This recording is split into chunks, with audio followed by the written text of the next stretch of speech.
What is going on, ladies and gentlemen? This is Stardust here, and welcome to a new video here on the YouTube channel. I've spent the last 4 hours of my time roaming around Villador, and I'm ready to talk about it. The footage you see is gameplay that Techland themselves have posted in the past to avoid spoilers for anyone getting into the game, as I don't want to ruin anyone's experience of Dying Light 2. I also do want to record my own footage later on, once I get to the late game stages for commentary purposes. I'll be doing this first impressions video on sections, story, combat, traversal, and the world. I believe that's the only possible way I can do this right now given my limited playtime, but that is the point of a first impressions video after all. So let's start with the story.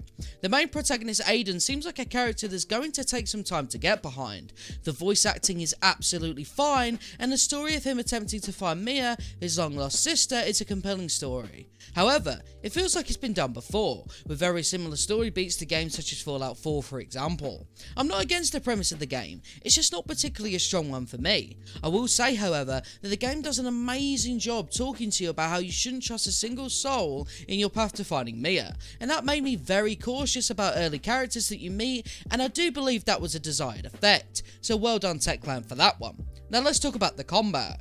Combat, as always with Techland games, feels a little basic at first. I'm aware that I have to upgrade quite a bit to become a zombie destroying master, but as of right now, playing 4 hours in, it feels very much the same as the first game and the Dead Island series. I'll give them massive props though for adding a really cool move where you can spring off a parried enemy's back into a drop kick though. That spices things up as well as the parrying mechanic as a whole. I believe the combat will improve tremendously by late game, but 4 hours in, I'm not really bothered by it. It's not bad, it's not good, it's just okay, but I do believe the zombie slashing and the gore you see is absolutely a thing to behold, so for me personally, I don't mind all that much that combat feels a little basic early on.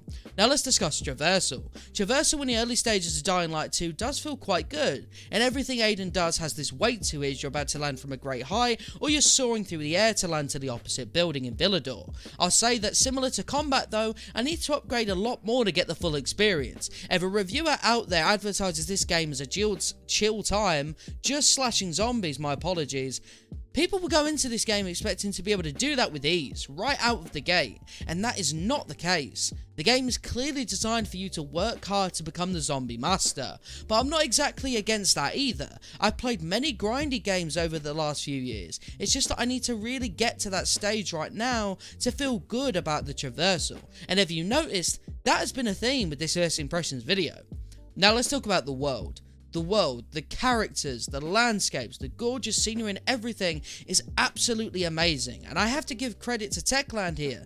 No grinding needed for this one, the characters doing some DIY on rooftops, people telling stories, the military looting areas that are surrounded by zombies but with goodies down below. This feels like an Ubisoft game but done correctly, with how packed their open world is but alive all the same. Now you're probably wondering what that actually means, but Ubisoft have a bit of a reputation for having a bit of a cluttered map. Dying Light has this, but it is able to flow it really well, and it just feels like you're naturally able to drop off at these points and not feel like you're having to drag yourself back to another point and then over there. It just feels a lot better to be able to do it, and I think that with improved traversal later on, it'll feel even better.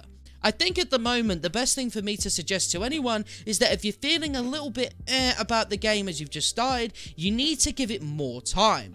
This game is a game that improves the more you play it. By the time you get to the late game stages, you'll have exactly the type of traversal you want, the type of combat you want, and the world will probably be more opened up, and you'll have more opportunities to do more things.